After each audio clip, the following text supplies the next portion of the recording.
Patay ang siyam na empleyado ng City Hall sa Negros Oriental matapos mahulog sa bangin ang sinasakyan nilang elf truck. Sa Isabela naman, patay rin ang isang batang papasok sa eskwelahan ng magulungan ng truck. Natong Frontline Report. Sakay ng tricycle na yan ang dalawang estudyanteng papasok ng eskwela sa Ilagan City, Isabela. Alas 12:30 ng tanghali kanina. Bumagal ang takbo ng tricycle habang papaliko. Tiyempong may kasabay nitong truck. Pero ilang saglit pa, nagdire-diretso ang isa pang truck sa likuran ng tricycle. Hindi pa nahagip sa video pero nabunggo at nagulungan na pala ng truck ang tricycle. Patay ang 10 taong gulang na batang lalaki nang magulungan sa ulo. Nagkalat ang mga dugo sa kalsada. Lasog-lasog na rin ang ilang bahagi ng katawan ng biktima. Base po doon sa initial investigation po natin, may nauna pong sasakyan, sumusunod po yung tricycle at pinundan din po ito ng isang truck po. At yung nakahuli pong truck, yun po ang bumunggo sa tricycle. Ayon po sa mga nakakita po, medyo mabilis din po yung truck. Sa interview natin po sa mga magulang, nag-iisa pong anak po yung bata.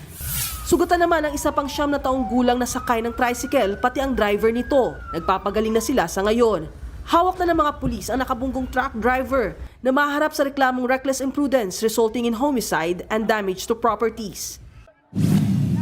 Sa Bayawan City naman sa Negros Oriental, patay ang 9 na empleyado ng City Agriculture Office matapos mahulog sa bangin ang sinasakyan nilang elf truck. Kita sa video kung gaano kalalim ang pinaghulugang bangin sa bahagi ng barangay Kalamtukan. Ayon sa mga lokal na opisyal, galing daw sa paghahatid ng litro-litrong krudo ang mga empleyado nang mangyari ang disgrasya.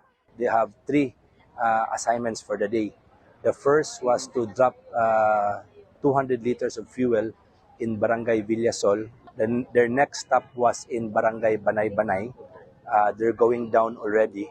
So upon going down, that's where the accident happened. Base sa investigasyon, binabagtas ng elf truck ang pababang kalsada sa sitio Mansintak. Tumaob daw ang sasakyan at diretsong nahulog sa bangin malapit sa ilog. Naisugod pa sa ospital ang mga biktima, pero idiniklara rin silang dead on arrival. Ayon sa pulis, posibleng nawala ng preno o nag-overshoot ang sasakyan kaya nangyari ang disgrasya. Nagbabalita mula sa Frontline, Malu Chivaria, News 5. Mga kapatid, Ed Lingaw po, maging maalam at may pakialam sa mga napapanahong balita sa ating bansa.